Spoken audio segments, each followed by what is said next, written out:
O governo federal confirmou que avança para aplicar em até 3,5% de IOF sobre operações com Bitcoin e stablecoins, equiparando transações com criptoativos e operações tradicionais de câmbio. A justificativa oficial é técnica. Se ativos digitais estão sendo usados para transferências internacionais de valor, devem ser tratados como câmbio. Parece lógico, parece neutro, parece apenas uma adequação relatória. Mas não é apenas isso. O que está acontecendo é a expansão silenciosa do alcance do Estado sobre qualquer nova forma de riqueza que escape ao seu controle tradicional. A medida ainda está em fase de construção normativa, com consulta pública em andamento. Porém, a direção política já está definida. O governo decidiu que criptoativos não serão tratados como inovação financeira autônoma, mas como extensão do sistema tradicional e, portanto, sujeitos à mesma engrenagem tributária. E não por coincidência, o instrumento escolhido é o IOF. O IOF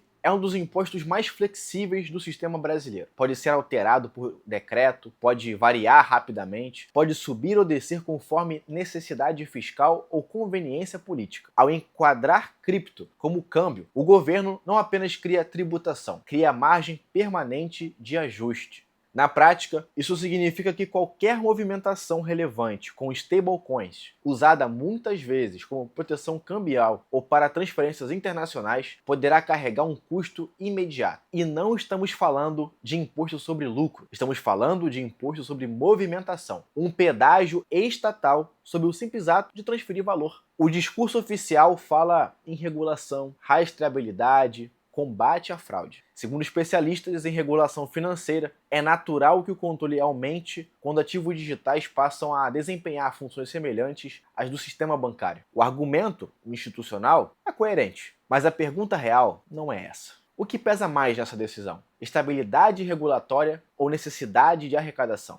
O Brasil vive sob tensão fiscal permanente. O governo precisa fechar as contas sem elevar diretamente impostos que gerem reação popular imediata. IR e IVA são politicamente sensíveis. Cripto, ainda visto como um nicho, torna-se o alvo mais fácil. O que antes era tratado como tecnologia disruptiva, agora passa a ser visto como nova fronteira arrecadatória. Essa não é a primeira tentativa. Já houve proposta mais agressiva, com alíquotas maiores e o fim de isenções. Houve resistência. Agora a estratégia é gradual. Não se anuncia aumento de imposto, apenas se equipara, apenas se harmoniza, apenas se alinha tecnicamente. A linguagem é técnica, o efeito é estrutural, o padrão é antigo. Sempre que surge um novo setor produtivo no Brasil, o impulso inicial do Estado não é perguntar como estimular, mas como tributar. Não é como atrair capital, mas como capturar receita. Segundo especialistas em economia digital, o risco é reduzir liquidez e deslocar operações para fora do país. Mercados digitais são altamente móveis. Capital atravessa fronteiras virtuais em poucos cliques. Se o custo doméstico aumenta demais, a atividade vai migrar. O investidor comum também entra na equação. Muitos brasileiros usam Bitcoin e stablecoins como proteção contra volatilidade cambial e inflação. Ao aplicar IOF sobre essas operações, o governo encarece justamente o instrumento que parte da população utiliza para se proteger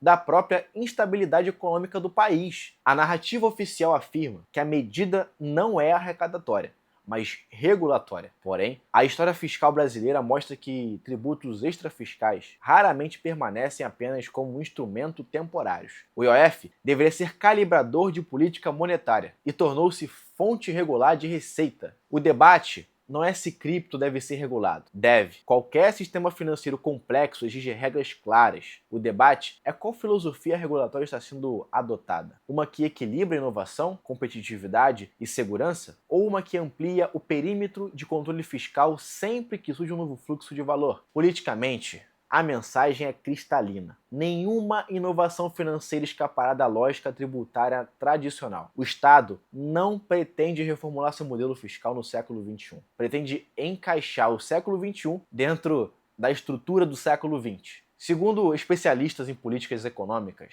essa postura revela a visão defensiva diante da transformação digital. Em vez de posicionar o país como ambiente competitivo para tecnologias financeiras, reforça-se controle e arrecadação. O risco é duplo. Internamente, pode desestimular a adoção e investimento. Externamente, pode afastar empresas e capital que buscam previsibilidade regulatória. Mas existe um aspecto ainda mais simbólico. Criptomoedas nasceram como alternativa a sistemas centralizados de controle monetário. Ao tentar enquadrá-las rigidamente na lógica fiscal tradicional, o Estado reafirma seu monopólio sobre fluxos de valor. O debate sobre o IOF em Bitcoin não é apenas tributário, é sobre poder. É sobre quem controla a movimentação de riqueza em um mundo que está se descentralizando. No final, a questão não é se o governo pode tributar. Ele pode. A questão é se essa estratégia fortalece o Brasil no longo prazo ou apenas prolonga um modelo fiscal que depende da constante expansão de sua base tributável. Porque a história brasileira